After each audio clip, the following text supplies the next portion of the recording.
Salut à tous, où que vous soyez à travers le monde, ici Kekora de Guinée de musique depuis la terre africaine de Guinée, d'où nous recevons le collectif de rap panafricain de Jazz Air et ça se passe dans la grande interview et c'est maintenant, ne quittez surtout pas.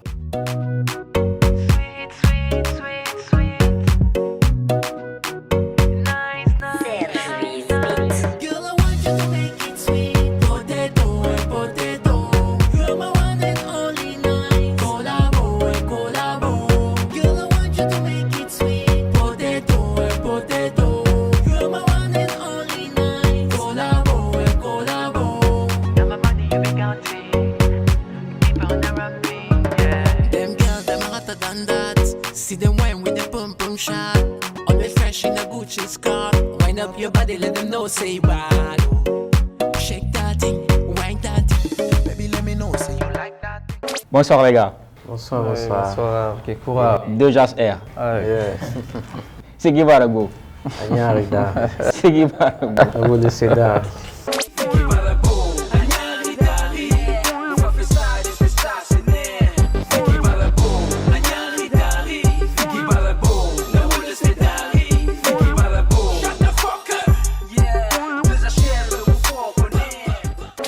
Alors, bonne arrivée, vous êtes dans la grande interview, cette émission-là qui s'intéresse au parcours des acteurs socioculturels, que ce soit artistes, voilà, hommes de médias, hommes de culture.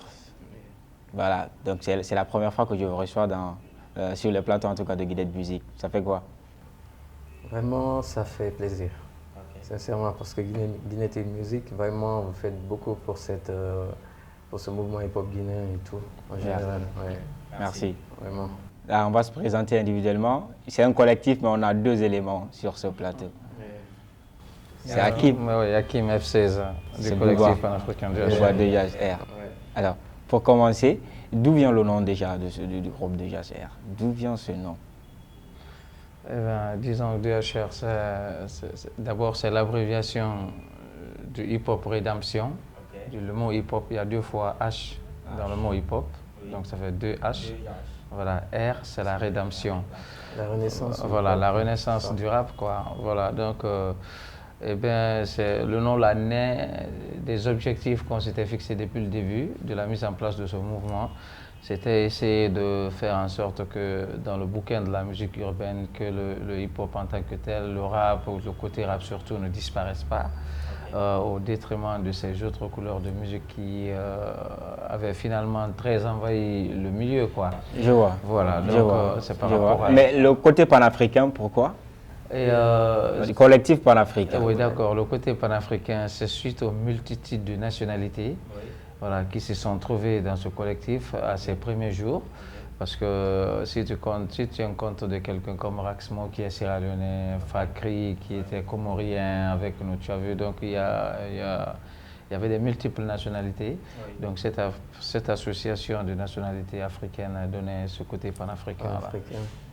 C'est qu'on représentait l'Afrique en général, quoi, voilà. Parce qu'il y avait différentes nationalités. Voilà, dans un seul collectif, voilà, dans un seul bouquet. Voilà, qui siégeait juste en Guinée, quoi. Tout à fait. Alors, moi, je sais pas, on vous a vu quand même à travers la musique, à travers le micro.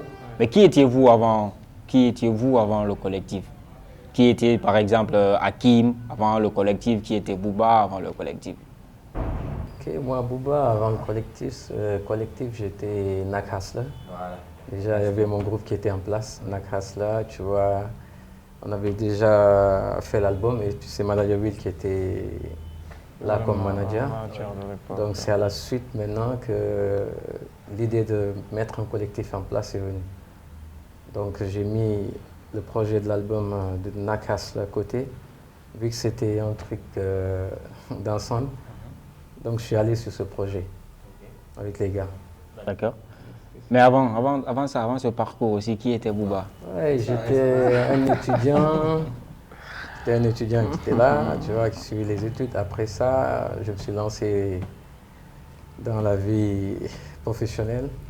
Okay. J'étais à la banque maroco-guinéenne. Okay. Donc c'est après, j'ai mis mon studio et tout ce qui s'ensuit là. Et je me suis lancé carrément dans la musique. Dans la musique, ça, c'est à partir de quel moment? C'était en 2011. 2011. Oui. Quand je suis rentré en Guinée, définitivement. Parce que j'étais à Donc, Dakar. tu n'étais pas là. Ok. Je suis né là-bas, j'ai grandi là-bas. Et vu que je suis de nationalité guinéenne, bon, et quand je voyais les artistes guinéens au Sénégal, les Eli, les Dufossery, parce que quand ils étaient là-bas pour les albums, je les voyais. Et je me suis posé la question une fois, je demandais au groupe là, pourquoi vous venez tout le temps au Sénégal, en Côte d'Ivoire, pour faire des albums? Après, les gars m'ont dit, il n'y a pas assez de bons studios pour avoir de la qualité et tout. Donc cela m'a inspiré immédiatement. Le studio que je devais mettre en place à Dakar, je me suis dit, vu que je suis guinéen d'origine, de venir chez moi, L'installer chez toi. l'installer chez moi. Et c'est par la suite, j'ai causé à Fakri, on était tous à Dakar. Donc on est venu pour une première fois en 2011 pour visiter la Guinée et tout. Après on est reparti. En 2012 maintenant, on est revenu pour carrément démarrer, quoi. Ça, c'était le groupe, avec le studio, le groupe Nakasla. D'accord. Hakim, avant le collectif, il était qui, lui? À peu près le même parcours, hein. Après les études, voilà, on est passé par quelques stages et tout, mais bon, depuis le début, la passion qui animait l'homme par rapport à la matière, voilà, a finalement fini par prendre le dessus. Donc j'ai fait un premier groupe qui s'appelait F16, et dont les membres, suite à la divergence des objectifs, ont connu beaucoup de voyages à l'étranger et tout. Donc je me suis retrouvé ici d'abord en solo.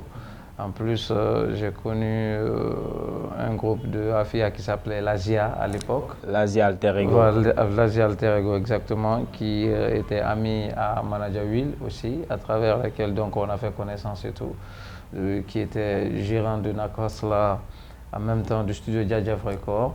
Et le projet de mouvement est né de là. Après, tout de suite, on s'est réunis. Après, on a dit pourquoi ne pas foncer vers cet objectif-là. C'était noble, c'était d'intérêt commun et tout. Il fallait foncer sur ce projet, quoi. Manager HR a vu le jour à partir de là. D'accord, d'accord. Pour toujours continuer à parler du nom de ce groupe-là, le collectif DJHR, c'est que ce Manager Will est à la base de la création de ce collectif-là. Oui. Pouvez-vous nous expliquer comment il y est parvenu? Ok, comme vu c'est pas déjà facile quand qu'il même de revenir, était l'administrateur du studio Djadjaf Record, donc en même temps manager de Nakasla. Donc on était là et puis l'idée est venue dans la tête parce qu'il y avait plein d'éléments qui venaient nous voir tout le temps au Voilà, studio. et puis en tant que manager aussi, Ouais. on connaissait déjà à peu près tout le Après, monde, les le autres milieu, éléments, quoi. des milieux. Voilà, il était là depuis Silatigui, Très bien. après c'est passé par Après, des les jeunes gars filles, donc, venaient nous rendre visite au studio, par exemple One Time, Explose, plein de gars, quoi, de l'Asia et tous les gars, ils venaient chaque fois au studio. Après, lui, il a dit, bon, pourquoi ne pas créer un collectif et foncer, représenter la Guinée dignement et tout avec différentes couleurs musicales, parce que si vous écoutez bien des HR, c'était des tendances vraiment que les gars ne faisaient pas ici. Donc, on s'est lancé dedans. Après, on a fait une réunion. Elle a appelé tous les gars. On a fixé un objectif bien déterminé, faire un album et puis foncer. Après la suite, chacun peut suivre son projet personnel, quoi. Donc, c'est comme ça s'est passé. Et le groupe est né. Oui. Après, vous avez sorti un album, je crois. Oui. L'album est sorti. L'album est sorti, on a fait la le dédicace. 28 avril le 28 avril. 2013. hein. Ouais, vous avez L'album fait la Hip Hop dédicace. Never Die. Ouais. À ce temps, le collectif était bien installé, bien ancré, Oui. bien même dans son objectif, en fait. Mais après ça, de 8, aujourd'hui, vous êtes à 3. Ce qui veut dire que les dislocations, ça existe dans les groupes, dans la musique, ça existe. Est-ce que vous vous êtes déjà préparé à cela? Au fait, nous, c'est pas une c'était pas un groupe. séparation. C'était pas un groupe. qui C'était était- un projet pour l'album. Très bien. Voilà, c'était un projet pour un album. Et tous les membres aussi étaient plus retenus par leur volonté. Voilà, que par un contrat quelconque qui imposait à qui que ce soit de rester, quoi. Parce qu'aujourd'hui, il faut que les gens acceptent aussi que tout ce qui existe peut avoir une fin aussi, quoi. Tu as vu, non? Donc, ce qui est important dans cette histoire, c'est pas le fait que tout le monde soit parti et que nous soyons restés à 3 ou 4, mais c'est le fait que ça a été une belle expérience pour chacun d'entre nous. Et parce qu'après, à des moments, il faut que chacun se décide d'orienter sa vie vers une destination, quoi. Mais cette orientation, par exemple, ne doit pas rendre les gens belliqueux. les uns ne sont plus d'accord avec les autres, est-ce Ouais, que tu vois? ouais, Donc surtout- nous, on surtout a, pas. malgré tout, on est très fair-play avec ça. Et si on se recroise, les gens s'imaginent même parfois dans certains événements que c'est le grand retour de tout le monde encore. Les collectif. gens en ont rêvé, tu as vu, non? Et pourtant, c'est pas facile, quoi. Du En coup, tout cas, on se souvient des titres comme Light Again Voilà. qui, franchement, avaient marqué Voilà. les esprits, tout Maintenant, ça. tu as vu Light Again, par exemple. On était à 11 à l'époque, mais le son est fait par 4 personnes. 4 éléments qui avaient posé. Voilà, depuis le début, on est fair play. C'est une sorte d'expérience que tout le monde a voulu partager avec les autres et tout. Maintenant, à des moments, parce que après chacun tombe sur une petite opportunité en laquelle tu peux croire. Et si tu fonces vers un objectif comme ça, constructeur, nous, on ne peut que te soutenir, quoi. Voilà, on s'assiste les uns et les autres sur projet jusqu'à aujourd'hui. On a cette même élan de fraternité du début jusqu'à aujourd'hui. Donc, ça existe en tant que titre, ça existe en tant qu'amitié, ça existe en tant que fraternité. Donc, on peut dire que le groupe, c'est ton état d'esprit, en fait. Voilà, justement.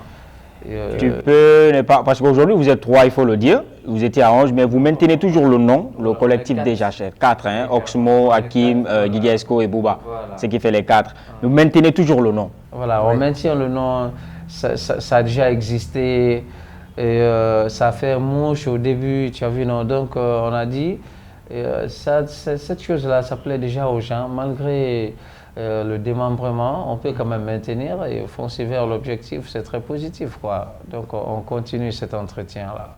D'accord, d'accord. Donc aujourd'hui vous maintenez de très bons rapports avec ceux qui n'ont pas aujourd'hui la voix dans vos différentes Voilà. compositions Tous les musicales. éléments, Tous c'est les pas, éléments. c'est pas une guerre qui est entre nous. Ce que les gens pensent souvent, c'est pas ça. Ça n'a Voilà. rien à voir. Ça se solde moi-même à titre personnel. Hein. Ce qui s'est passé autour de ce groupe, c'est une belle histoire pour moi parce que souvent, la séparation est cousue de beaucoup de combats. C'est très habituel. Et souvent, quand nous allons dans des émissions, tu as l'impression parfois que beaucoup d'animateurs voudraient forcément que cet aspect-là naisse aussi de ce groupe-là. Donc le fait que ça n'existe pas pour de vrai, ça rend la chose exceptionnelle à mon goût, quoi. Donc vraiment, j'ai été participant de cette histoire exceptionnelle-là, voilà, qui fait aujourd'hui que le même rapport se maintient avec tous les gars, quoi. Et vous maintenez toujours le nom à travers vos voix, Voilà, y a à travers, pas de souci, quoi. à travers votre actualité musicale, tout. Voilà. DHR, c'est aussi ce groupe-là qui s'identifie beaucoup plus dans le rap, c'est ça, hein? Vous vous identifiez beaucoup plus en tant qu'un groupe de rap. Au fait, Oui. déjà Mais dans vos compositions musicales, on ne trouve pas que des productions de rap. Oui. depuis le début, c'est un groupe versatile, en quelque sorte, parce qu'il y avait différents éléments qui représentaient différentes tendances Style musicales, de styles musique. musicaux et tout. Vous voyez, et il y a des gars polyvalents aussi, qui peuvent assurer dans différents domaines. Par exemple, moi, je suis à l'aise dans tous les styles musicaux. Je peux faire du rap, je peux chanter, je peux toaster, ça dépend. Je peux En fait, même faire de la musique populaire. c'est comme si dans une équipe, tu avais des membres, des joueurs qui sont capables de jouer à Je joue plusieurs à postes. plusieurs postes. Je comprends. Voilà, tu as vu, C'est-à-dire non? que vous êtes éclectique, Voilà, donc vous êtes parti dans tous les sens. voilà, on a, ouais, Et si vous écoutez le premier album, c'était ça même. depuis le début, vous avez dit Light Comme Again. Light Again, c'est Ouais, genre, c'est il y a- pas du rap, c'est pas du rap, c'est pas une production. Voilà. Wait in the Rap, non, la meuf qui mangeaille. Potato, Bataka, c'est pas du rap. Voilà, maintenant c'est comme Mais si comme tu disais- il y a toujours ce côté rap qu'on associe au nom de Oui, groupe, oui, c'est mais là que je pose la justement, question, en fait. c'est l'existence originelle. Originelle. Mais ça ne fait pas. Par exemple, tu es monsieur, tu es un attaquant, mais capable de faire le milieu de terrain. Tu peux même bien garder pour l'équipe. Tu as vu, non? Ce qui est sûr, tu es titré attaquant. D'accord, mais ce qui est sûr, quand il y a besoin, Quand il y a tu peux besoin faire de les faire gardiens du de rap, but. on le fait. Mais après, sauf que vous faites parfois des rappels alors quand il s'agit de parler de rap sur certaines actualités musicales du pays, quand ça fait trop de bruit, vous essayez toujours de ressortir pour dire que non, le rap c'est ça, le rap c'est ci, comme dans le titre Sigi Barabo. En fait, Sigi Barabo, c'est Ouais, non. pas seulement le rap. Hein. On ne parle pas des rappeurs En tant que en tel. tant que tel. C'est un son, et si vous avez bien remarqué dans ce milieu, sur le marché guinéen, Actu quiconque peut se lever, chanter de n'importe quoi. Et même attaquer les grands frères, sans respect et rien. Il y a plein de titres que vous écoutez sur le marché, il manque de respect aux grands frères et aux aînés et tout.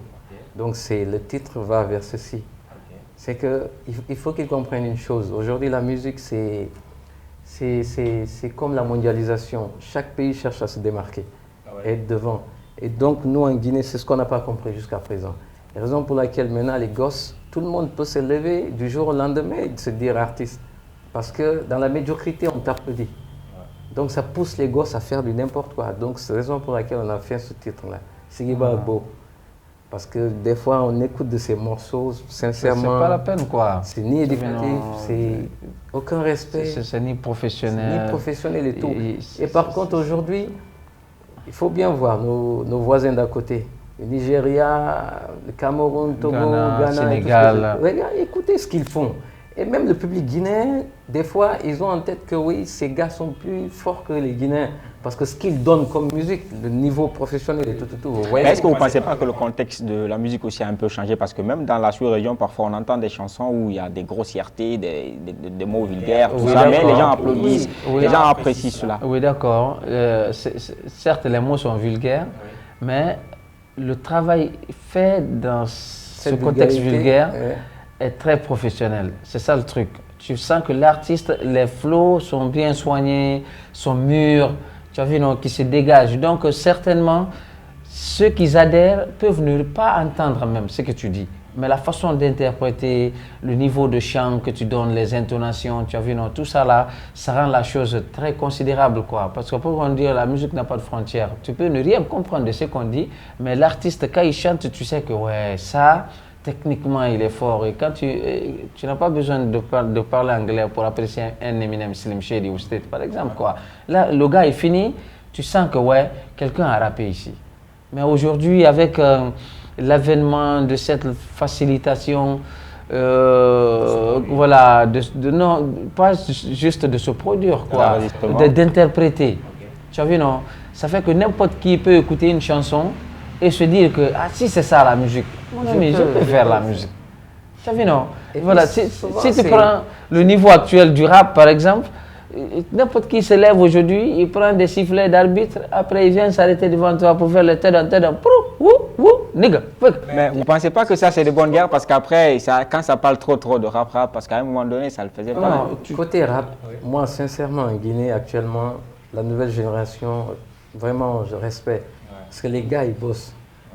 Mais c'est les autres genres musicaux. Souvent, vous écoutez les morceaux. Je ne veux pas citer les noms de ces artistes et autres là. Mais vous-même, vous écoutez de ces morceaux. Quand même, les rappeurs, sincèrement, il y a du taf. D'accord. Voilà la famille, vous êtes dans l'émission La Grande Interview qui reçoit ce soir le collectif panafricain de rap de Jazz Air qui commence déjà à donner des petits détails sur les contours et les rouages de la musique guinéenne. Alors, on va à présent parler, on va continuer toujours à parler plutôt de ce mouvement hip-hop, de ce mouvement rap. Pour vous, pensez-vous qu'aujourd'hui on peut faire du rap en se démarquant de la old school ou vous êtes plutôt dans la logique de faire de nouveau avec de l'ancien? En fait, nous, des HR, on s'adapte à toutes les tendances. Dès que vous avez un côté rap, cela je pose la question. Oui. Quand il s'agit de rap, on peut aller dans un délire old school, comme dans la modernité. Par exemple, si vous avez bien écouté le morceau On est bien ici, ça c'est du carrément, tu vois. En fait, l'évolution de la musique, ça ne peut pas s'arrêter. Est-ce que tu vois? Mais le côté sérieux du travail, le côté ambitieux du travail, c'est ce qui est très important. Le son qu'il vient d'indiquer là, on est bien ici. Si tu écoutes les styles de pose sur un beat trap comme ça, tu te rends compte que habituellement, c'est pas comme ça que la plupart utilisent ce produit-là. Oui. Tu as vu le côté technique. Nous, aujourd'hui, ce qu'on essaie de dire à nos amis artistes, c'est de rendre un peu leur travail ambitieux. Tu sais, si tu ne mets pas d'ambition dans ton travail, ça ne te rend pas exceptionnel. Tu as vu, non? Voilà, donc c'est cet aspect-là surtout qu'il faut travailler. Maintenant, quant à l'évolution, ça, on ne peut pas l'arrêter. Il y aura toujours des nouvelles façons de mixer des sonorités parce que si tu prends si tu prends la musique en général, en tant que genre, je pense que la création, ça, on l'a fini. Tu as vu, non? Donc aujourd'hui, chaque fois que tu veux créer de nouveau, il va te falloir associer deux genres musicaux, par exemple. C'est ce qui donne comme on te dit parfois Jouk R&B. Voilà, il y a un chanteur R&B qui est amoureux de rythme jouké. Après, il a associé les deux. Après, à force d'interpréter, ils ont fait appeler ça R&B. Tu as vu, non? Au début, il n'y avait que reggae. Après, aujourd'hui, on a cadencé ça, on va t'appeler ça reggae dancehall.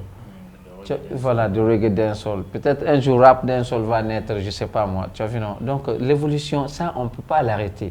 Mais ce qui est sûr, aujourd'hui, suite à l'avènement des Nigérians et des Ghanéens autour de l'Afrique, le continent commence à faire parler de lui. Et ça sera dommage qu'une capitale de la musique urbaine des années 60 comme la Guinée, aujourd'hui, ne puisse pas dignement répondre à cet appel-là. Tu as vu, non? Donc, pour que les professionnels de ce milieu-là te respectent aussi, il faut que cette ambition-là, ce caractère professionnel-là se fasse sentir à travers nos œuvres, quoi. Donc, l'attention de nos artistes, de nos amis artistes sur ce côté sérieux du travail, c'est ce qu'on a voulu exprimer à travers nos œuvres comme Sigi Barabo, même les Eske Onoma, tu as vu, non? Voilà, les gens, ils ont l'impression que c'est des clashs, mais ce n'est pas des clashs, c'est des invitations, au fait. Nos amis artistes, s'il vous plaît, venez, après, ensemble, on va essayer de fixer la barre plus haut. Tu as vu, non? Voilà. D'accord. Aujourd'hui, votre parcours de DHR, bien sûr, le collectif, pensez-vous qu'il est satisfaisant? Vous êtes satisfait de ce parcours ou vous avez encore des zones d'insatisfaction que vous comptez refaire ou retoucher? De l'album jusque-là. Oui, d'accord. Bon, d'abord, on est très content de ce parcours parce que moi, je ne dirais pas satisfait dans la mesure où l'être humain vit et est en quête d'évolution en permanence. Tu as vu, non? Donc, quand même, depuis ce jour jusqu'à aujourd'hui, moi, je suis encore content de me trouver là et à dire encore que cette création qui a été faite, auquel les gens ont cru, est en train encore de vivre jusqu'à aujourd'hui, ce qui fait notre présence dans cette émission. Donc vraiment, c'est beau de continuer encore ce parcours-là. On est très content jusque-là où on est aujourd'hui et on espère qu'on va avoir plus d'opportunités de lever encore ça plus en haut, quoi. D'accord. Donc l'album que vous avez sorti, pensez-vous qu'il a répondu à vos attentes? Ouais. Je parle de l'album juste. Oui, d'accord. Oui, l'album a bien répondu à nos attentes, mon ami. Voilà, depuis la création en 2 bonnes années, on a eu des partenaires qui ont mis les bouchées doubles pour que cette réalité-là se suive déjà. On a atteint cet objectif, c'est bien. Et l'album-là, c'est apprécié de tous d'un album vraiment géant. Et ça, ça a donné satisfaction. Le jour de sa sortie, je me rappelle que le public qui était là a regardé le concert même dans l'eau. L'océan était venu se mêler à la fête, mais les gens ont dit, cette fois-ci, on préfère regarder le concert avec les poissons. Donc on était là, c'est bon, quoi. Et si ça vit jusqu'aujourd'hui, vraiment, nous, on est contents et j'espère que nos fans sont satisfaits des œuvres que nous mettons à leur disposition. D'accord. Maintenant, dans votre actualité, qu'est-ce qui se profile à l'horizon? Après le dernier single que vous avez sorti, qu'est-ce qui... Oui, il y a un nouveau single qui vient encore. Hier même, on était en tournage du clip. Donc bientôt, le public sera servi. Un autre style musical qu'ils verront vraiment très bien fait. D'accord. Toujours version rap ou tous azimuts? Ce sera une surprise. Voilà, la surprise sera là et bientôt, peut-être qu'on va revenir dans cette même émission et pour parler de tout ça. D'accord, il n'y a pas de problème. Maintenant, on sait quand même qu'on ne peut pas faire une œuvre sans se confronter à des difficultés. Aujourd'hui, vos difficultés en termes de musique, du point de vue artistique, je veux dire, c'est quoi? Bon, on a beaucoup d'ambition avec peu de ressources. Et, à peu près, c'est l'aspect le plus difficile. Voilà, parce qu'aujourd'hui, on est assez expérimenté. En 30 minutes, on a une belle chanson déjà. Donc, imagine qu'on a un appui financier qui nous permette de créer carrément des événements, tu as vu, non? Donc, ça peut faire chaque mois, peut-être un événement ou un album sur décision, quoi. Tu as vu, non? Voilà, donc c'est l'aspect le plus difficile. Quand ça s'est satisfait aujourd'hui, je pense que la Guinée peut dormir sur ses deux oreilles parce qu'il y aura un groupe compétitif ici qui va le représenter à l'international. D'accord. Aujourd'hui, vous êtes géré par une structure de management ou toujours en indépendant? Voilà, Indépendant Voilà. jusqu'à présent. Voilà. Autoproduction. Mais il y a une équipe de management derrière, équipe managériale derrière. Ouais, avec un manager Solar, Solar Ba, qui vraiment aujourd'hui se bat très grandement pour essayer encore d'élever plus de chances autour de ce groupe-là, de se faire voir, quoi. Voilà, donc côté managérial, il y en a ici. Après, on a des partenaires comme Racine, à travers Ben aussi, qui s'est mis très à disposition pour ce groupe-là, voilà, afin que cette histoire continue à exister encore, quoi. Voilà. On va maintenant changer on va dire de rythme dans cette émission. On va aller maintenant sur les questions un peu personnelles. C'est la partie quiz de l'émission. Vous êtes dans la grande interview. C'est parti pour la partie quiz. GuineaHitsMusic.com. Alors, rapidement, je commence par Hakim. Hakim, si Hakim était joueur, quel serait son poste J'allais de défendre. prédilection? J'allais défendre. Défendre. Ouais. Pourquoi La défense, tu sais. Et souvent, moi, je vois par exemple les remises de trophées dans le monde footballistique. Mais je pense que ceux qui réussissent mieux leur objectif ne sont pas ceux qui sont titrés que tout le monde, c'est les défenseurs. Un attaquant a pour objectif d'aborder une défense, si possible, 1000 attaques, 1000 buts. Mais une défense va tenir parfois 1000, ils vont défendre 1000 réactions. Après une seule réussite, on va prendre un trophée, on va donner à quelqu'un qui n'a réussi qu'une seule fois son objectif par rapport à quelqu'un qui l'a réussi à 1000 fois. À Bouba, la même question. Si Bouba était joueur, quel serait son poste de prédilection? Il serait meneur de jeu. Meneur de jeu. D'accord. Maintenant, vous allez m'interpréter une chanson du terroir d'un artiste que je vais moi-même choisir. Je commence par Hakim. Hakim va juste pour 20 secondes. L'artiste Seni Malomo, l'une de ses chansons, 20 secondes. Interprétation, oui, rapidement. Ça, je connais. D'accord, Très bien, allez-y. Seni Malomo, rapidement, interprétation d'une chanson de Seni Malomo par Hakim. Là,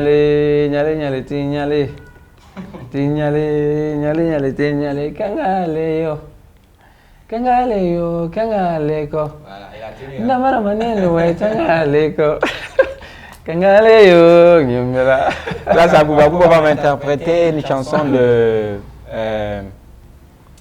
Amadou Foula. Tu connais Amadou Foula? Amadou Foula. Non.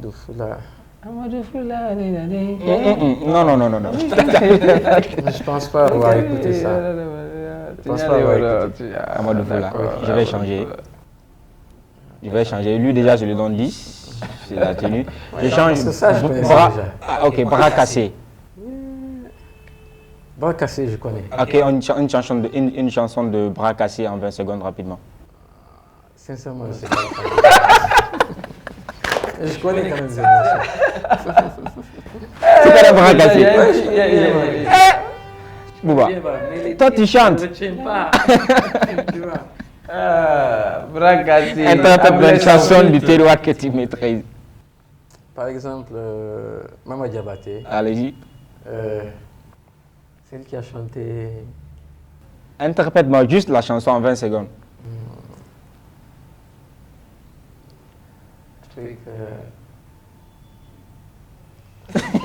Bouba.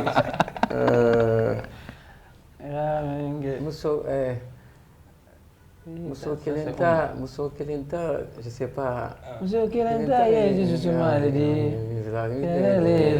Aussi, Gola, Nayo. Je l'ai dit. Je connais quand même, mais les interpréter, c'est ça. Ouais, c'est ça. Moi, en fait, c'est ça la question, c'est d'interpréter juste. Voilà, nous sommes à la fin de cette émission maintenant. Déjà, cher Bouba Hakim, c'est fut un plaisir pour moi de vous avoir reçu. Mais je ne vais pas vous laisser comme ça, c'est un petit freestyle quand même. Un petit freestyle pour les abonnés et vos abonnés aussi. Pour Guinette Musique, après, moi, je vais clôturer. Ok. Ok. Itanteme inafange kinare anyo fo ngitune Barmani tombonye be anyo mo bereferer to mirigwe tan fo se fe Guinée Hit Music mo miri se fe era kamere bilinga wali tinse Guinée Hit Music kekura wallo. Yeah. Girl, I want you to make it sweet. Potato, potato. You are my one and only nice. Collabo, collabo. Girl, you are the main thing. Voilà la famille, c'est la fin de cette émission, la grande interview. Rendez-vous pris pour la semaine prochaine pour un nouveau numéro bien sûr de cette émission. Était derrière la caméra Ayou Asifat ou Ayou le Noir pour les intimes. Et quant à moi, on se reprend la semaine prochaine comme je l'ai dit. Portez-vous bien où que vous soyez.